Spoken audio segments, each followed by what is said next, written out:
kasama ang baby sa isang madilim na eskinita ay biglang may nagbukas na pinto at lumabas ang isang babae. Shout out Kinausap siya sa nito at gusto inyo pa siya guys. tulungan.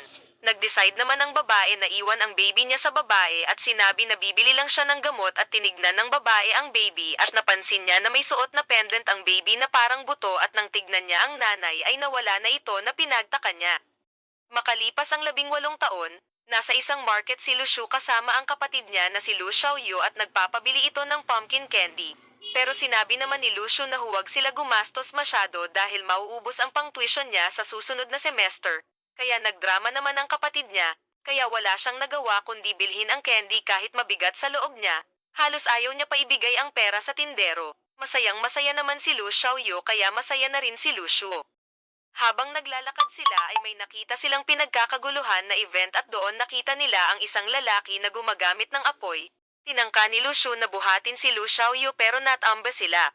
Kaya binigay ni Lu Xiaoyu ang last niya na candy. Kinain ito ni Lu Shu. Sabay hila sa kapatid niya para pumunta sa harapan. Pagdating nila sa harap ay halos muntik sila matamaan ng apoy. Pero biglang nag-stop lahat sa paningin ni Lu Shu at nagkaroon siya ng hallucination ng isang espada na may sulat at nakalutang. Biglang naman umilo ang pendant niya. Saka biglang bumalik siya sa realidad, nang tinignan niya ang pendant niya na hindi naman umiilaw. Patuloy naman ang lalaki sa paggamit ng apoy na kinabilib ni Lushu. Nag-decide naman sila Lushu na pumunta sa backstage para tignan ang lalaking gumagamit ng apoy.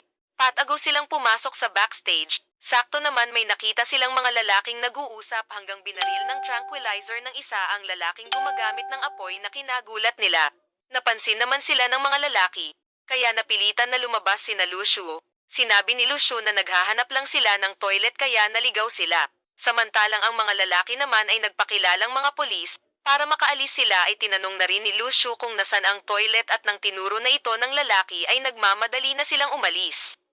Paglabas naman nila ay may lumapit sa kanilang lalaki na nagpakilalang Ji-Wei. Nagtatanong ito kung ano nakita nila sa backstage, pero hindi ito pinansin ni na Lushu.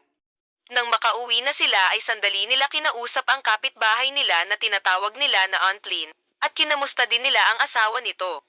Dahil gusto pa ni Lu Xiaoyu na makiinom sa ginagawa nito na Chinese medicine ay kinaladkad na ito ni Lu Shu pauwi.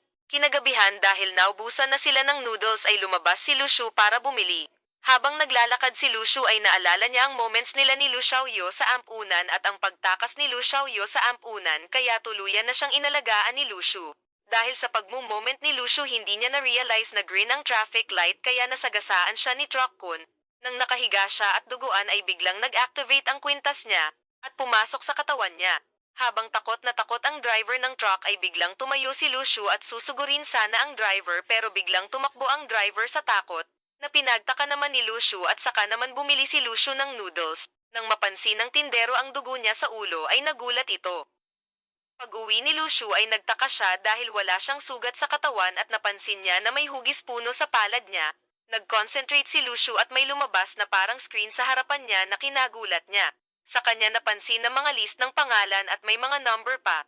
Sa kanya na-realize na ang driver, mga nakasalubong niya at ang tindero ay may mga number na lumabas sa ulo. Na-realize niya na any negative emotion ay naglalabas ng number at naiipon ito. Nang tignan niya kung ilan na ipon niya ay biglang may lumabas na wheel. Umikot ito at nakailang try si Lushu bago siya nakakuha ng prize na prutas. Nakuha niya ito sa kakinagat. Nagliwanag ito at pinagaling lahat ng injuries ni Lushu.